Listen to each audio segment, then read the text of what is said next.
Lucy is a friend. Hi, this is Gina from Haunted Flower, and now I'm going to review Hot Tub Time Machine. That's right, someone made this movie. First off, in my general area, there have been at least 5 screenings of this movie that I know of from the end of February to the middle of March, and you know how many press were invited to?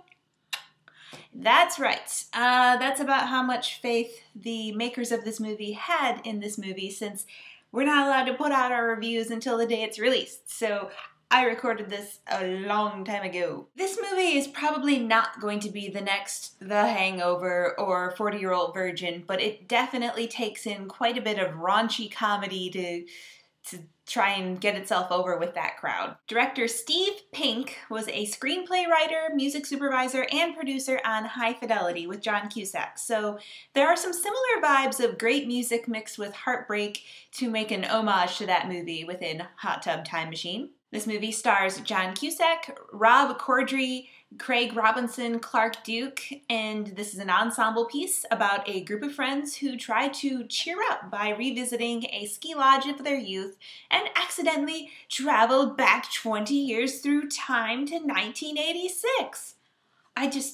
I'm just astounded that this movie wasn't made sooner. I mean, it's so obvious. Like the infamous Snakes on a Plane, this movie does not try any tricks with the title. It's a bit of a silly title, like Snakes, and it's done purposefully, so you know exactly what you're in for, and you are willing to go along with the ride if you showed up there and bought a ticket. So you're there, you're ready to laugh.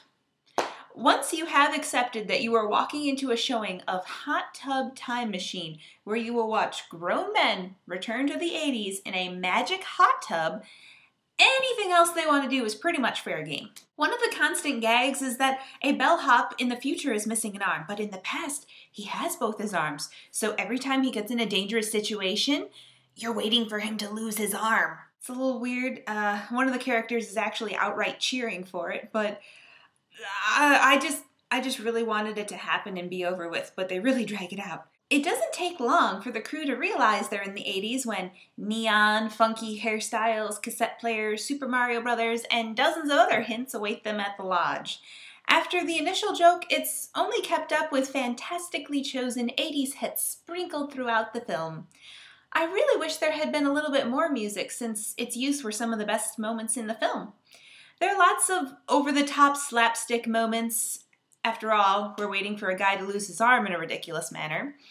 And there are some nods to the audience, like Robinson saying, "It's like a hot tub time machine." A movie that is able to comment on how silly it is definitely helps keep us on board and sticking with it. John Cusack gets to get back to his roots in High Fidelity playing Adam, because the 1986 version of Adam was about to break up with his hot girlfriend. In one scene, his heartbreak is so raging that he starts writing sad breakup poetry while doing cocaine, marijuana, mushrooms, whatever else. I don't really know drugs. There was a plethora of them. If this movie didn't have a strong established actor like John Cusack at the helm, we'd be in major trouble, because the other members of the team are funny in bit parts in other movies but have never had to carry this big of a line load before. After all, you probably recognize Rob Corddry's face, but did you know his name? I didn't. I mean, he's been that funny guy in bit parts mostly over time, but he really held his own as this group's asshole friend, Lou. He was annoying, selfish, whiny, a wimp, but at the end of the day was still pretty funny in spite of it all. They could have just gone through like a horrible, scary situation, and he's cracking jokes immediately afterward. He also has a crush on Adam's sister, who is a bit of a slut, but didn't want to give him the time of day. Corddry's underdog character really wins the laughs and the sympathy vote here. I really adore Craig Robinson's line delivery in The Office, and he starts strong here. His character Nick makes him play the same type of character he always does, but it works here, and he has a very heightened, overly emotional side that comes out whenever he suspects his wife, whom he loves very much, is cheating on him. So he spends several scenes like bawling his eyes out or freaking out in a jealous rage. Also, the young Nick had dreams of being a music artist, so he tries to relive that dream once more with some pretty entertaining results. Clark Duke is mostly known for being in Greek, which I've never seen, but he gets to be a likable closet nerd here as Jacob. His role is minimal and is mostly there to try and round up the other guys to focus and find a way home, and attempts to interact with the repairman, Chevy Chase. Chevy Chase has the weirdest cameo ever. His visits are really short and frustrating because he never gives any information, and he's never really funny. Making him a selling point in the movie by showing him in the corner of the poster and then not utilizing him is such a drag. It's really disappointing. Overall, my final thoughts for this movie are that it has a lot of funny moments. You'll probably enjoy it with a group of friends, especially if you've had a few. But really, it's not one of the better comedies I've seen. It was just okay for me, but lots of people around me really enjoyed it a lot and thought it was hilarious. So, you know, your level of enjoyment, it's up to you. For me, it was just okay. For other people, it was very funny, but it's not The Hangover, it's not 40-Year-Old Virgin, it's not Zoolander, it's not Anchorman. It's not any of those awesome movies, which I kind of want to watch now. And I heard that there's going to be a sequel to Zoolander, Zoolander 2. They're in the process of like working that out now. How cool is that? So I'm psyched. I'm worried it's going to be a bomb, but I'm a little psyched because I'm hoping. After that, I might as well leave you with my look.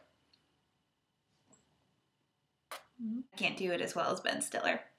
Sorry. At the Hot Tub Time Machine screening, they had those little stands where you can stick your face in and be part of the picture. So I have pictures during the credits for that. Check out our other movie reviews at hauntedflower.com, your place for fantastic apparel, action figures, and collectibles. Also, you can follow us on Twitter, fan our Facebook page, or add us as a friend on MySpace or Rotten Tomatoes. If you're local to the Indianapolis area, visit indiemojo.com for details on how you can win free screening passes.